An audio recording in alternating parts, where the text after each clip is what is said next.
But I want to add that President Ruto is suffering from a disease known as kleptomania, where you want to acquire anything, even if you have had enough, you can never really have enough. Siaya Governor James Agre Orengo is the latest in joining the list of lecturing President William Ruto following yesterday's speech in Bungoma County. Siaya Governor James Orengo, while speaking during a presser of Linda Mwananchi faction ahead of their Kajiado tour over the weekend, said that President William Ruto is suffering from emotional distress of what is happening with him during these recent days. That President William Ruto has mental illness. Following what is said, according to James Orengo, the capacity of the presidency is not somebody to talk of such things. Listen to James Orengo. They'll be turning on their graves that what is this person we have created to occupy that high office of the President of the Republic of Kenya. Secondly, in regard to what happened to Tuju, I described Kenya as a kleptocratic state. But I want to add that President Ruto is suffering from a disease known as kleptomania, where you want to acquire anything, even if you have had enough, you can never really have enough. And using primitive capital accumulation, using the police to have a hostile takeover of Tuju's hotel, having a hostile takeover of Nairobi Hospital. I think the degree to which President Ruto wants to own the state called Kenya, the real estate of Kenya, which belongs to the people, is alarming. And if it remains unchecked, whatever elections we will be having in future, whether President Ruto is sitting in State House or not, he will control the state, because he would have acquired not only state corporations, state assets, but also be in competition with businessmen in the private sector. So these two things are not doing well for Kenya at all.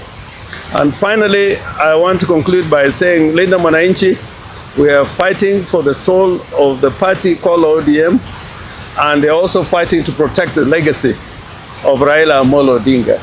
Raila was a...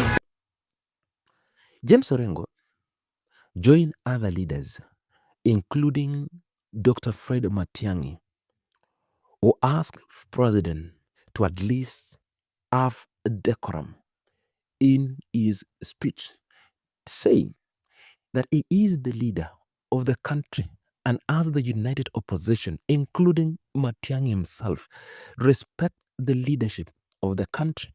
That Matiang'i said that according to him, he never asked President William Ruto anything. He questioned the misuse of funds allocated to State House, the looting of funds allocated to Social Health Authority, that President William Ruto is currently suffering with mental health. President, while speaking in Bungoma County, spoke with bitterness that has caught the attention in the country right now. James Orengo joined leaders including Kalonzo Musyoka, including Martha Karua, including Eugene Wamalwa, who have responded to President William Ruto. And if you listen to what President said yesterday about Gachagua, literally he attacked Gachagua and Eugene Wamalwa.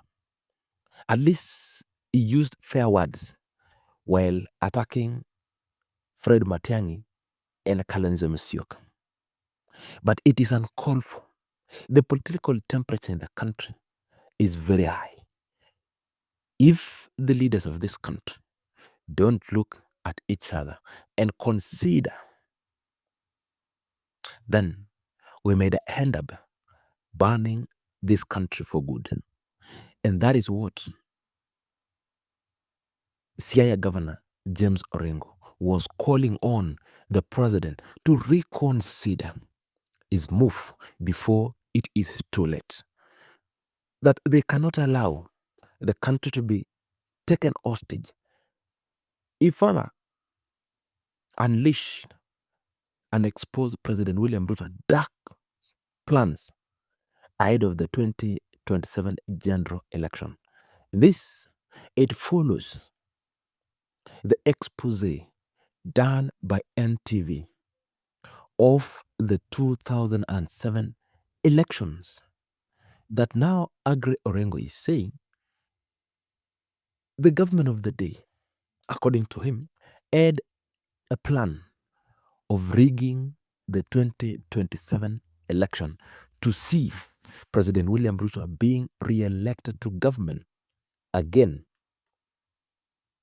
Possible to ensure that we don't have a rogue president and that we don't have a bandit government, and that will be decided at the ballot.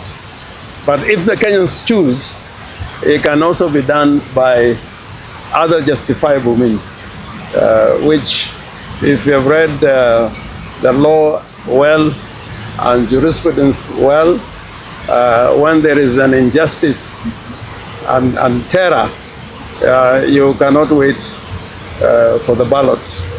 And the law also says if you are attacked in your house, you defend yourself before you go to see a policeman. So this time, we are warning Kenyans that the time to deal with that rogue presidency is not 2027, it's actually now. Excellency, are you calling for the overthrowing of President William Ruto because you're saying other justifiable moves?